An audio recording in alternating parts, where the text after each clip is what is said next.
بسم الله الرحمن الرحيم. متابعين التالتة شمال في كل مكان، ازيكم عاملين ايه؟ فوز الزمالك 4-1 من خرم ابرة. قبل ما نبدأ حلقة النهاردة يا ريت اللي ما اشتركش في القناة يشترك ويفعل زر الجرس عشان يوصلوا كل جديد. صلوا على سيدنا محمد عليه افضل الصلاة والسلام.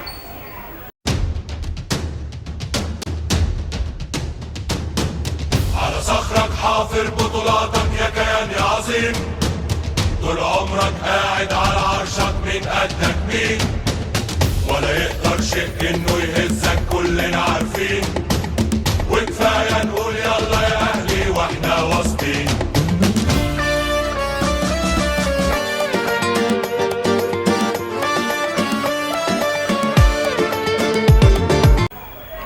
الزمالك كسب ارتا سولار 4-1 بطلوع الروح زي ما بيقولوا.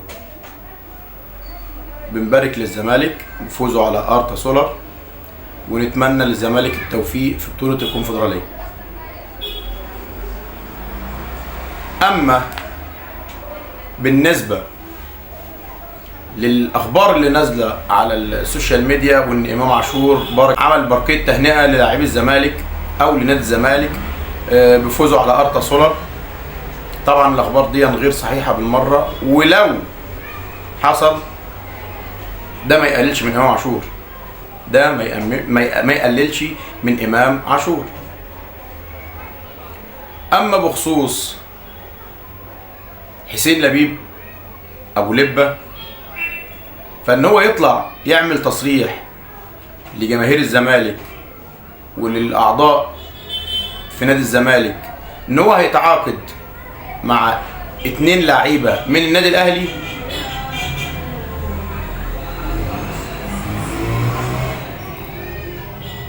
نحب نقول له كان فيه وخلص، كان فيه وخلص. الكلام ده انت اضحك بيه على الناس اللي مش فاهمه الحوارات او الكلام الاشاعات اللي انت عمال تقولها دي عشان خاطر بس ينتخبوك تبقى رئيس النادي. انت مش بس لو رئيس النادي ده، انت لو هديت النادي وبنيته من تاني مش هتعرف تاخد جزمه لعيب، جزمه بتاعت لاعب مش هتعرف تاخدها من الاهلي. وعلى راي جماهير الاهلي في الماتش اللي فات، يا حسين يا لبيب لو راجل خد لعيب. خليك انت فاكر الجمله دي، يا حسين يا لبيب لو راجل خد لعيب. شكلك في الاخر هتطلع هجاص زي احمد حسام ميدو. انتوا كلكم هبيده، والله كلكم هبيده بتوع كلام، كلكم بتوع زرط في الهواء الطلق. لعيبه اللي انت تاخدها من الاهلي هي لعيبه الزمالك اصلا عارفه تقعد عندكم؟ ده لعيبه الزمالك بتطفش عشان المديونيات وعشان المستحقات بتاعته. هتاخد لعيب من الاهلي؟ يا راجل قول كلام وغير، اعقل الكلام. يعني على راي المثل بيقول لك ان كان اللي بيتكلم مهبل خلي المستمع عاقل، اللي بيسمع بيشغل دماغه. انت معاك فلوس تجيب لاعب من الاهلي؟ انت معاك فلوس تجيب لاعب واحد من الاهلي؟ طب هنفترض ان انت معاك فلوس تجيب لاعب من الاهلي وتجيب 2، اقول لك لا احنا هنجيب عربيه نص نقل وهنحمل لك لاعيبه الاهلي كلهم وننزلهم لك قدام الزمالك. انت معاك فلوس تحافظ على احمد فتوح؟ احمد سيد زيزو لولا رجل الاعمال الزملكاوي اللي دفع له مستحقاته كان زمان احمد سيد زيزو مش موجود. تاخد لعيبه اهلي ايه؟ انت بتهزر ولا انت بتشرب لك سيجارتين انت كمان؟ على العموم الايام ما بيننا وشهر واحد قريب مش بعيد.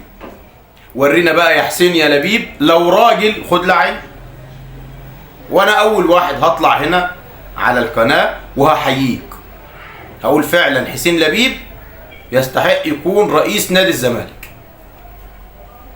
انما للاسف هو اللي انا ملاحظه او اللي انا شايفه ان معظم اللي متقدمين على رئاسه الزمالك هم نوعين. منهم نوع بيجمل لمصلحه مرتضى منصور عشان خايف منه ومرعوب، والنوع الثاني ماشي على نهج مرتضى منصور اللي هو الزرط في الهواء الطلق. في صفقه هتهز مصر، في صفقه معرفش هتعمل ايه، وانت ولا هتجيب صفقه ولا هتعمل. يا راجل ده انتوا كسبتوا بالعافيه. ده اسوريو ما كانش مصدق نفسه، والله اسوريو ما كان مصدق نفسه ان الزمالك كسب. اسوريو قعد وعيط بعد المكسب، مش مصدق انه كسب ارتا سولار. انتوا بتتكلموا ازاي؟ اما بالنسبه بقى لامام عاشور اللي احنا ما قلناهوش في الحلقه اللي فاتت، طريقه امام عاشور ان هو جه الاهلي. امام عاشور جه الاهلي ازاي؟ رقم واحد، الاهلي لما قدم عرض لنادي ميتلاند الدنماركي عشان يجيب امام عاشور، دخل في الصفقه نادي بيراميدز، وامام عاشور كان الاهلي مقدم عرض لامام عاشور اقل من عرض بيراميدز يمكن بثلاث مرات. يعني بيراميدز كان العرض بتاعه اعلى من عرض الاهلي 3 اضعاف. امام عاشور اختار الاهلي. امام عاشور اختار الاهلي. ليه اختار الاهلي؟ لان الراجل ما بيدورش على الطموح زي رمضان صبحي. الراجل ده مش طموحجي غير رمضان، تمام؟ فبالتالي كانت وجهته ان هو اختياره للاهلي. فبيراميدز حب يلعب لعبه وسخه. بيراميدز حب يلعب لعبه وسخه شبههم كده، اللعبه دي شبههم بالظبط. ف اتصل بامام عاشور احد مسؤولي بيراميدز وقال له احنا عايزينك. الراجل قال لهم لا انا اسف، انا اديت كلمتي للاهلي وانا عايز اروح الاهلي. فالناس دي عملت ايه؟ الناس دي جت في ماتش للاهلي، دخلوا جماهير اللي هم الجماهير اللي هم ايه؟ القبضجيه اللي بيقبضوا، لا يمتدوا للاهلي بصله ولا هم اساسا مشجعين للاهلي. دخلوا وقعدوا في الماتش. الهتاف اللي احنا كلنا عارفينه، صالح سليم مش ناسينه، امام عاشور مش عايزينه. الهتاف ده كان هتاف من بعض الجماهير اللي ما بتشجعش الاهلي، من بعض الجماهير اللي ما بتشجعش الاهلي. بعدها على طول مباشره اتصل مسؤول من بيراميدز باللاعب امام عاشور، وطبعا جاب اللقطه المتسجله دي اللي هي بالصوت والصوره، صالح سليم مش ناسينه، امام عاشور مش عايزينه، وبعتوها للامام. قالوا له فكر. امام عاشور قال لهم خلاص ادوني مهله افكر وهرد عليكم. بعدها مباشره عندنا رئيس نادي محنك، كان عارف ان ده اللي هيحصل، راح جاي متصل شخصيا بامام عاشور، اتصل بيه وقال له يا امام الاهلي لا يدار من المدرجات، والجماهير اللي قالت كده جماهير مش اهلاويه، الجماهير دي مش اهلاويه، والاهلي لا يدار من المدرجات. ما هو فعلا الاهلي لو دار لو هيندار بالمدرجات هنبقى زي الزمالك. والله هنبقى الزمالك، يمكن اقل كمان، يمكن اوسخ. ما احنا مش كل شويه واحد يطلع لنا مثلا من المدرج، لا انا مش عايز ده خلاص امشي يا عم، في مشجع مش عايزك، لا انا عايز ده خلاص هاتوه عشان في مشجع عايزه، وخربت بقى على كده. يبقى النادي خرب، يبقى ولا نجيب رئيس مجلس اداره ولا نجيب اعضاء ولا نجيب، نخلي المدرجات هي اللي تمشي النادي، هم اللي يجيبوا الصفقات وهم اللي يجيبوا المدير الفني وهم اللي يعملوا اللي عايزينه. فالاهلي لا يدار من المدرجات، دي كانت كلمه كابتن محمود الخطيب لامام عاشور شخصيا في التليفون. الرد بقى جه من امام عاشور على مسؤولي نادي بيراميدز بالرفض القاطع. انا هروح الاهلي وانا قررت ان انا هروح الاهلي. قالوا له الجماهير مش عايزينك. الجماهير قال لهم لا انا هروح الاهلي.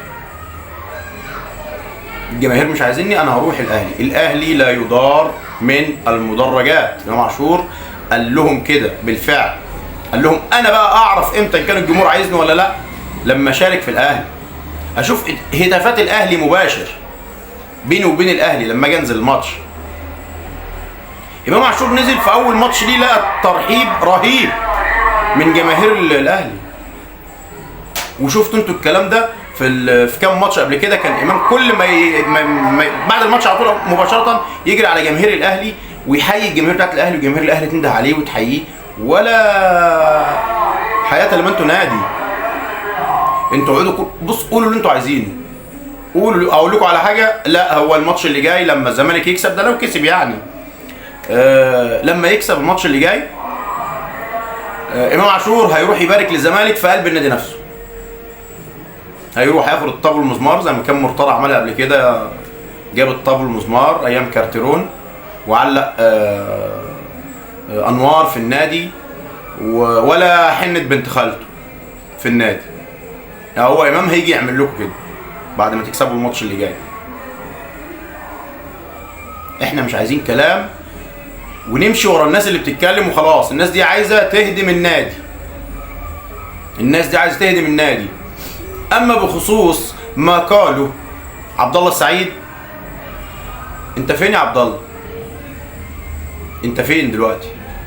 سؤال لعبد الله السعيد، هو واحمد فتحي ورمضان صبحي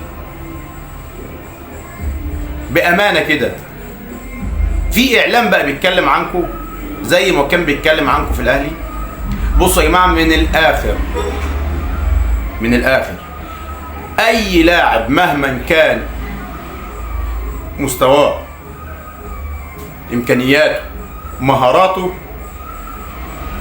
لو ساب الاهلي او الزمالك مش هيلاقي اعلام يتكلم عليه. لانك انت كده خلاص، انت بتطلع من الاهلي والزمالك تروح اي نادي تاني ايا كان، انت كده رحت المنفى، انت كده في المنفى، انت كده انت يا عبد الله، انت ورمضان واحمد فتحي في مزبله التاريخ بايديكم. للاسف كان فاضل لك موسمين 3 هتقعدهم في الاهلي انت، والكلام ده ليك انت واحمد فتحي. كان هيتعمل لك تمثال، كان اسمك هيبقى مخلد في التاريخ. انما انك تطلع تقول اللي عملوا البطولات للاهلي هم لاعبي الاسماعيلي، هم اللي عملوا البطولات للنادي الاهلي، ولاعيبه الاسماعيلي لو لسه في الاهلي مع عقد الرعايه بتاع الاهلي كان زمان البطولات دي كلها اتحولت من الاهلي للاسماعيلي. هو انت بقيت بتشرب انت رخر ولا ايه؟ طب ما انت كنت بتلعب في الاسماعيلي عملت ايه؟ قول لي بقى انت عملت ايه؟ سيبك من حقوق الرعايه، رعايه ايه؟ هي الرعايه هتيجي تديك على كل هدف مبلغ؟ هي الرعايه هتيجي تديك على كل بطوله مبلغ؟ يا عم الرعايه هتيجي هتديك مليارات. انت جوه الملعب فين؟ لعيبه الاسماعيلي اللي انت بتتكلم عليهم فين؟ وبعدين انا عايزك تفهم حاجه بس عشان معلش في الكلمه، انت الظاهر ان انت كبرت وخرفت. انت كعبد الله السعيد الاسماعيلاوي، انت كعبد الله السعيد الاسماعيلاوي لما بتيجي الاهلي بتفرقع. طب انت رحت بيراميدز ما جيتش بطولات ليه البيراميدز يا عبد الله يا سعيد؟ مش لعيبه الاسماعيلي هم بتوع البطولات؟ بتوع البطولات في اي مكان. مش الزمالك لما خد لاعيبه من الاسماعيلي قبل كده جاب بطولات؟ فين التاريخ اللي عملوه لعيبه الاسماعيلي؟ الاهلي هو اللي بيعمل اللاعب، عمر اللاعب ما بيعمل النادي. يا هجاص انت مالكش فيها، انت مجرد ما طلعت من الاهلي شكرا، انت كده اختفيت، والله اختفيت من على الساحه، ولا حد اصلا قاعد فاكرك، ولا حد قاعد بيتكلم عليك، ولا اي حاجه. انت كلب فلوس رايح ورا الفلوس بس، ولا تقول لي بقى بطولات. اطلع بقى تهبط زي ما انت عايز، تقول لعيبه الاسماعيلي اللي عملوا بطولات. طب في ما عملوش للاسماعيلي ليه؟ ما كان المفروض يعني كان نفع نفسه. ولا انت مش معايا؟ طالما لعيبه الاسماعيلي هي اللي بتعمل بطولات يبقى كان نفع نفسه، كان النادي نفع نفسه. بلاش الكلمه الثانيه. ما عملتوش نادي للاسماعيلي ليه؟ ما عملتوش بطولات للاسماعيلي ليه؟ ما هو حاجه من الاثنين ده بكلامك انت. لعيبه الاسماعيلي هي اللي بتعمل بطولات، معنى ان لعيبه الاسماعيلي هي اللي بتعمل بطولات وهي اللي عملت للاهلي تاريخ، وان انتوا ما عملتوش للاسماعيلي تاريخ، تبقوا انتوا اصلا ما انتوش اسماعيلاويه ولا عندكم انتماء. ها، هي اللعيبه دي هنجيبها هنا هتنجح وهنجيبها هنا هتفشل؟ اديني سبب بقى. معنى انك انت واللعيبه اللي انت بتتكلم عليهم في الاسماعيلي اللي عملوا تاريخ للاهلي، معنى ان انتوا تيجوا تعملوا تاريخ للاهلي وتبخلوا على الاسماعيلي ببطوله، يبقوا انتوا اساسا مالكوش ان انتوا تلعبوا في الاسماعيلي ولا تستاهلوا تلبسوا تيشيرت الاسماعيلي، لان دي مش بعقد الرعايه يا حبيبي. ولا انت حافظ وما انتش فاهم، ولا حد طلع قال لك قول كلمتين زي ما واحد طلع برضو من البوابين اللي ماسكين في الجهاز بتاع بيراميدز يقول لي الشيبي اعمل كده قدام جمهور الاهلي. انت مين يا ابني؟ انت مين؟ دي الجزمه بتاعت لاعب من الاهلي، جزمه بتاعت لاعب واحد من الاهلي بالبواب، بالعصابه اللي في بيراميدز، بلاعبي بيراميدز، برئيس ناديهم. لو اتحط على كفه كده وباقي الجهه دي كلها جابوا نادي بيراميدز كله في كفه ثانيه، الجزمه بتاعت اي لاعب من الاهلي هتطب. بلاش اي لاعب من الاهلي، الجزمه بتاعت عم حارس هتطب. انما هو ده اخركم، والله ده اخركم، انتوا غلابه والله العظيم. احنا بقينا بنضحك عليكم. بيراميدز دلوقتي عشان اللي ماسكها شويه بوابين هم اللي ماسكين بيراميدز حاليا، فبالتالي ماشيين على النهج بتاع بيراميدز. وانا بقولها اهو، انا ببقى مبسوط والله، ببقى مبسوط لما يخش اداره زملكاويه اعرف ان النادي ده هيفشل، لان هو كل اللي في دماغه انه ازاي يضايق الاهلي بس، مش مركز للبطوله. هيركز ازاي؟ ما هو غلبان، هو عارف انه كده مش هياخد بطوله، فكان همه كله ان هو يحط الاهلي في دماغه ونقلل بقى من الاهلي ونفضل نعاند في جماهير الاهلي. هو ده البطوله عندكم. لما تعاندوا كده دي لوحدها بطوله، دي لوحدها بطوله. فطول ما في الاداره زملكاويه بوابين اعرف ان النادي ده مش هيقوم لقومه. وان شاء الله باذن الله، كلامي بقى لمالك النادي، مالك نادي بيراميدز، باذن الله ربنا يدينا طول العمر كده نبقى نتقابل او نطلع نتكلم ان شاء الله لما تفلس، لما تصرف فلوسك كلها على البوابين اللي بيضحكوا عليك، بيضحكوا عليك والله. يعني نصيحه مني اللي انا طالبه منك، انت لما تروح بيتك كده بعد ما تخلص شغلك تروح بيتك وبقف قدام المرايه كده وبص كده، يمكن تلاقي في ختم على قفاك ولا حاجه. نصيحه انت كده هتفلس بالمسكين الزفت البيراميدز، بالاداره اللي فيه دول الزملكاويه البوابين، هيفلسوا لك النادي. ما احنا قلناها قبل كده على عبد الله السعيد والاسماعيلي، كان لا نفع نفسه، فدول برضه كان لا نفعوا ناديهم. ما نفعوش ناديهم هينفعوك انت يا حزين؟ ده انت بصراحه اهبل وريالتك تملى طشت. فالفكره كلها بقى هنا ان سيب دع الكلاب تعوي والقافله تسير، دع الكلاب تعوي والقافله تسير. الاهلي مكمل، امام عاشور مع الاهلي. والله لو عملتوا ايه، لو عملتوا بص اللي وانت يا حسين يا لبيب يا ابو لبه، يا حسين يا لبيب لو راجل خد لعيب، ها، وانا هطلع هنا اقول احسن رئيس مسك الزمالك. والله العظيم كلكم غلابه وبتصعبوا علينا، والله والله والله غلابه وبتصعبوا علينا. احنا مش عارفين من كتر ده انتوا هتموتونا من الضحك، هتموتونا من الضحك والله. ايه ده؟ ايه ده يا ناس؟ ده انتوا بتتكلموا على الاهلي تاني اكثر نادي تتويجا للبطولات في العالم. انتوا بتتكلموا في ايه؟ ده احنا من اول اسم لحد اخر اسم في القايمه 20 نادي تحقيق البطولات، البوابين ما ظهروش فيهم، او ربنا البوابين ما ظهروش فيهم خالص. انتوا ايه طموحكم؟ ان انتوا تاخدوا لعيب بس من الاهلي، تاخد اللعيب بس ايه؟ الاهلي يلبك، الاهلي يلبك يا لبيب. انت تطلع تاخد لعيب واحنا نروح هفينك واخدين منك البطولات. اطلع خد لعيب واحنا هنديك على دماغك وناخد منك البطولات. وبخلي بقى الجماهير الاعضاء النادي ينتخبوك عشان خاطر انت خدت لعيب. لعيب ايه اللي هيجي؟ وانتوا لاقيين تاكلوا لعيبتكم؟ اللعيبه بتاعتكم خلاص فلست. انتوا نسيتوا تبرعوا ولو بجنيه تبرعوا ولو بجنيه لساسي. نسيتوها؟ تبرعوا ولو بجنيه. او ربنا انتوا مش لاقيين تاكلوا، ده انتوا بتلموا جنيهات من المشجعين عشان تدفعوا للعيب. هتاخد لعيب من الاهلي؟ هو للدرجه دي يعني حمار؟ لا احنا الحمد لله اللعيبه الحمير اللي كانت عندنا طلعت ومشيت، مع انهم ما كانوش حمير ولا حاجه يعني. كانت لعيبه بتفهم، يعني هي كانت عايزه توصل الماده والفلوس وراحت لنادي.